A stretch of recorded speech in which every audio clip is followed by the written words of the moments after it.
Senior soft baseball team में बक्सवा के शुभ ने किया कमाल, साउथ एशियन गेम्स में जीता गोल्ड। बक्सवा के शुभ अहिरवार पिता गुड्डा अहिरवार निवासी ग्राम पड़रिया बक्सवा के युवा ने सिर्फ बक्सवा का ही नहीं पूरे बुंदेलखंड का नाम रोशन किया। साउथ एशियन चैंपियन में 8 देशों ने शिरकत की। साउथ एशियन चैंपियन भूटान में रॉयल यूनिवर्सिटी में खेली गई।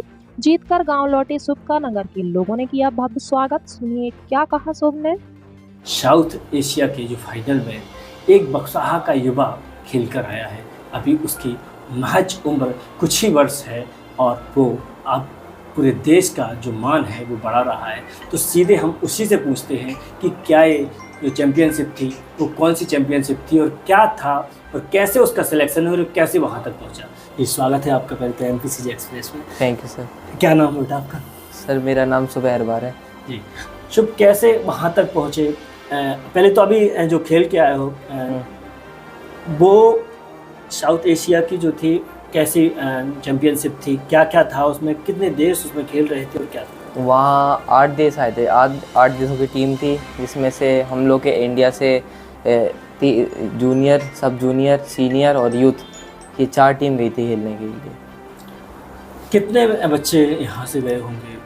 पूरे एमपी से गए थे, पूरे इंडिया से? पूरे इंडिया से गए थे। इंडिया से कितने बच्चे जाते थे? पूरे इंडिया से 93 थे।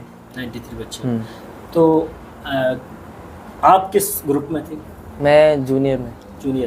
जूनियर जो टीम थी उसमें कितने बच्चे सिलेक्शन हुए? 18 बच्चे सिलेक्शन हुए थे। क्या क्या गेम रहा आपका वहाँ और कितने गोल्ड जीते, क्या रहा? वहाँ पहले हम लोग का नेपाल से हुआ। नेपाल में हम लोग 7-4 से नेपाल को हराया हम लोगों ने।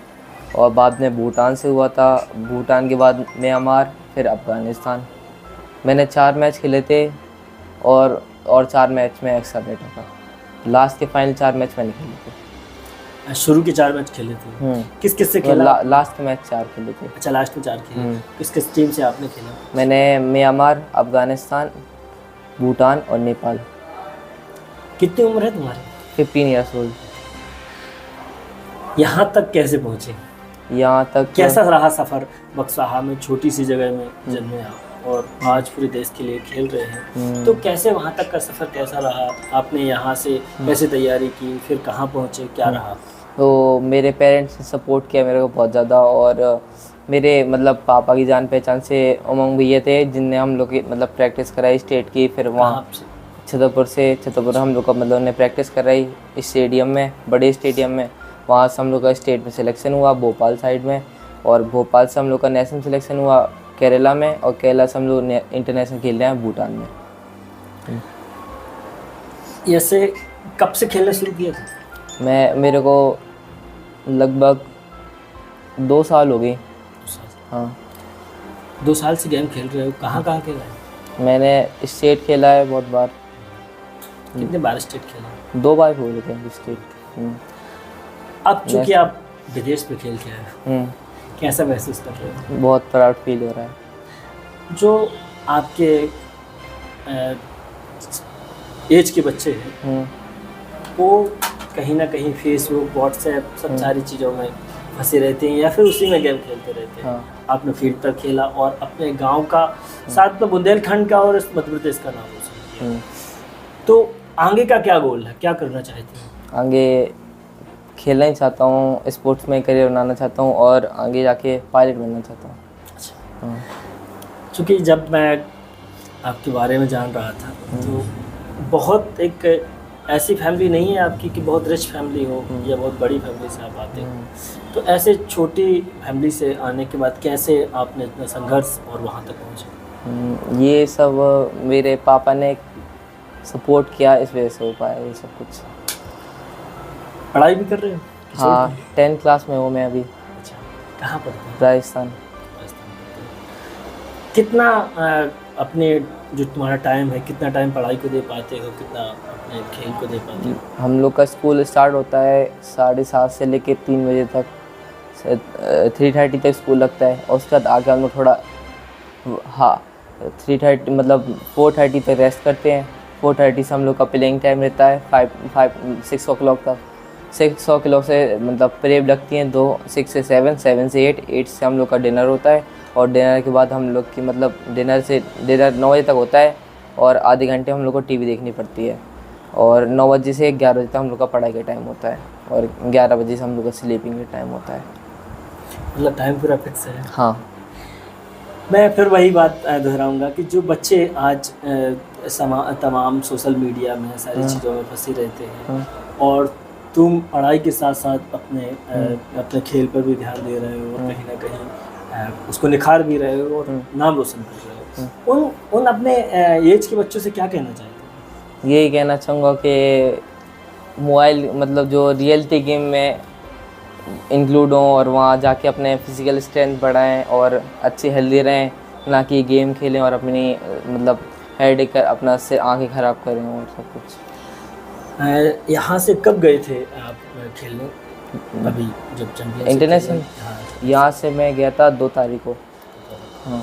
2 को कहाँ पहुँचे? 2 को हम लोग यहाँ छतरपुर रेलवे स्टेशन पे, वहाँ से हम लोग निकले, रेलवे स्टेशन से निकले दीनदयाल उपाध्याय, वहाँ से फिर हम लोग ट्रेन चेंज हुई तो वहाँ से फिर निकले सिलीगुड़ी मतलब वो दार्जिलिंग, और दार्जिलिंग हम लोग 4 दिन का कैंप रहा जहाँ हम लोग की प्रैक्टिस हुई।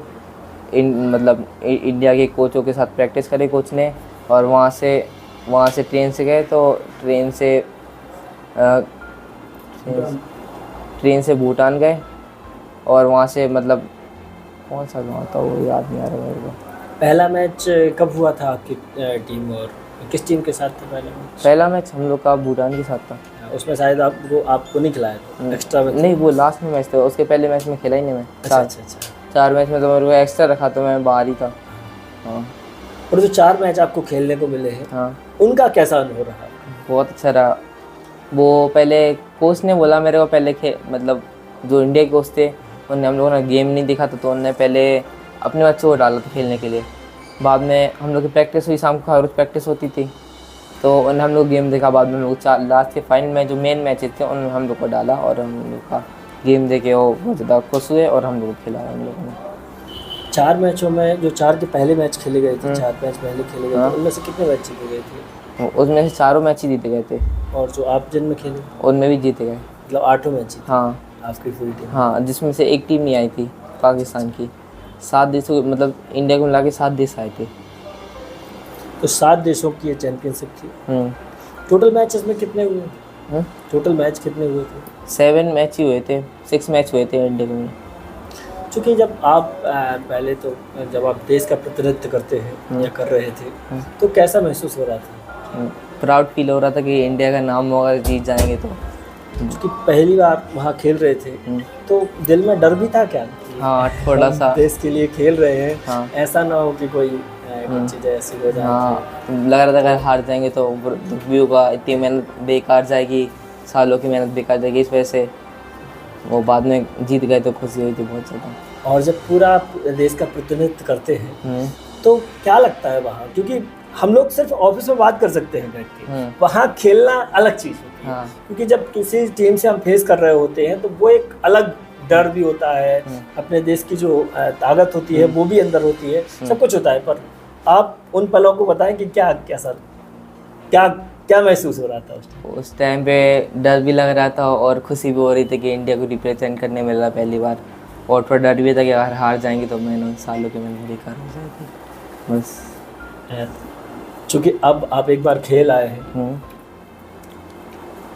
बहुत जल्दी फिर मौका मिलेगा। हाँ, कि आप निरंतर मेहनत कर रहे हैं और स्वाभाविक सी बात है कि जो मेहनत करते हैं वही कामयाबी चुनते हैं, तो वो तो स्वाभाविक सी बात है। तो क्या रहेगा इतने जब आपको ये टाइम मिलेगा, क्योंकि अब आप इंटरनेशनल खेल के आए हैं, तो स्वाभाविक सी बात है कि जब दूसरी टीमों के साथ खेलते हैं इंटरनेशनल तो आपको बहुत कुछ सीखने को वहाँ मिला होगा, बहुत कुछ नई चीज़ें भी सीखने को मिली होंगी। तो उन सब के बाद आप कैसा फिर से जो प्रैक्टिस करेंगे उसमें कुछ नया होगा या फिर उसी को जारी रखेंगे, या फिर जो कुछ आपने वहाँ आप लोगों ने गलती की होगी उनके लिए क्या? जो वहाँ पर मिस्टेक हुई थी ना उनको मतलब सुधारने के लिए प्रैक्टिस होगी, और जब मैं वहाँ राजस्थान से पढ़ के यहाँ पर आऊँगा तो प्रैक्टिस कराएंगे उसी चीज़ की, और मौका मिला तो फिर से खेलेंगे इंटरनेशनल।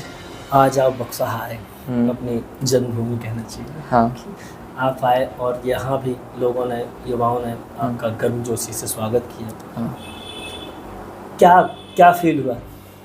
थोड़ी शर्म सी लगी और खुशी महसूस हुई कि पापा का इतना नाम हो गया, मतलब खुशी हुई कि पापा मम्मी का नाम हुआ इतना ज़्यादा, दादा दादी का नाम हुआ, गांव का नाम हुआ। जो नई जनरेशन है उसके लिए आप क्या मैसेज देना चाहते हैं? इतना ही कि अपना शरीर ठीक रखो, खेलो, अपनी फिजिकल स्ट्रेंथ बढ़ाते रहो और बस। ये थे हमारे साथी कृपा, जिसने बेबाकी से अपने सारे सवालों के जवाब रखे। साथ ही एक मैसेज भी था कि जो भी नए युवा हैं उनके लिए, जो आने वाली जनरेशन है उनके लिए अपनी फ़िटनेस पर भी ध्यान देना चाहिए। पढ़ाई पे तो साथ में ध्यान देना ही चाहिए, पर फिटनेस और खेल पर भी ध्यान देना चाहिए। आज एक कम उम्र में पूरे देश को, जो देश का नाम कहना चाहिए, लेकिन दूसरे देश में खेलने गया चैम्पियनशिप और वो जीत के आए, और वो यही कह रहे हैं कि अब हम निरंतर से मेहनत करते रहेंगे, प्रयास करते रहेंगे, ताकि आने वाले समय में फिर हम देश के लिए खेल सकें।